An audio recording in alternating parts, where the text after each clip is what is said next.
大叔在野外草丛里发现3枚奇怪的蛋，它们外表纹路像是鹌鹑蛋，但又比较大。接连观察了半天都没见到鸟父母的身影，于是自作主张将3枚蛋带回家，准备孵化出来。他很好奇这种未曾见过的蛋将孵出何种鸟类，但令人遗憾的是，其中2枚鸟蛋并没有受精成功。好在最后1枚鸟蛋给了大叔意外之喜。当他将这枚鸟蛋放进温水后，鸟蛋立即轻微摇晃起来，像是在回应着大叔，这表明着内部正孕育着一只鲜活的小生命。几天后，在灯光的照射下，已经能清晰看到蛋内小生命蠢蠢欲动的身体。不久后，大叔惊奇地发现这枚鸟蛋破了个小洞，这预示着蛋内的小生命即将迎来破壳时刻。这可把大叔给激动坏了，已经迫不及待想要看看里面的小生物了。然而破壳是一个漫长而煎熬的过程，但大叔也不想错过这一神奇时刻，于是在一旁紧张地时刻关注着。只见里面的小家伙不断地撬动自己的外壳，似乎狭小的空间让他感到非常不舒服，已经迫不及待地想要来到这个美丽的世界。由于蛋蛋的外壳太过坚硬，幼鸟尝试了很久才露出了小半个身体，没想到刚破壳的幼鸟身上就长出了黑白的羽毛。当大叔轻轻拿起它的头部时，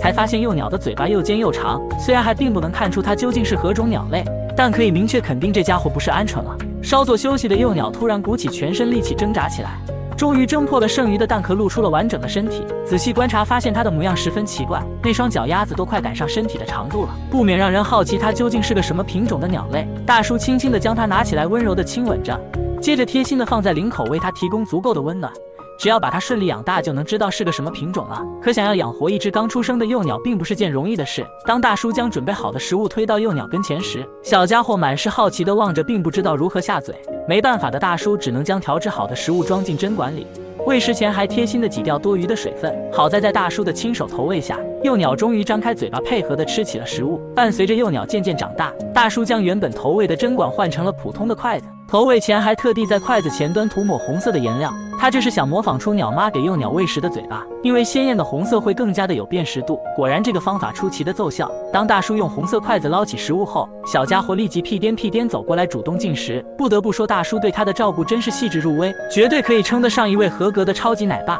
或许是出生第一眼看到的就是大叔，小家伙也因此把大叔当成了爸爸。最喜欢的就是趴在老父亲的胸口撒娇卖萌，不管身处何时何地，都会乖巧无比的赖在大叔身上，不会乱跑，时时刻刻都想黏在大叔的身边，永远不分开。大叔也因此成功收获了一个粘人的小妖精，对这个可爱亲人的小家伙爱不释手，更是全身心投入到照顾幼鸟的工作中，甚至可以说幼鸟成长的每一步都有大叔的参与。就这样，幼鸟在大叔悉心照料下茁壮成长，基本每天都在以肉眼可见下快速长大。那双大长腿和尖尖的嘴巴尤为的特别，虽然此时绒毛还没有完全蜕变成羽毛，但已经能感觉到它长大后一定很漂亮。小家伙最喜欢的就是用脚丫子挠痒痒，不知道的还以为大叔养了一只猴子鸟呢。不久后，幼鸟就褪去绒毛，长出一身漂亮的羽毛，身体特征也愈发的明显，黑白相间的翅膀展开特别的宽敞，嘴巴颜色也开始蜕变成了橘黄色。而专家在得知小鸟的模样后十分震惊，没想到这只看起来平平无奇的幼鸟，居然不仅是国家稀有保护动物，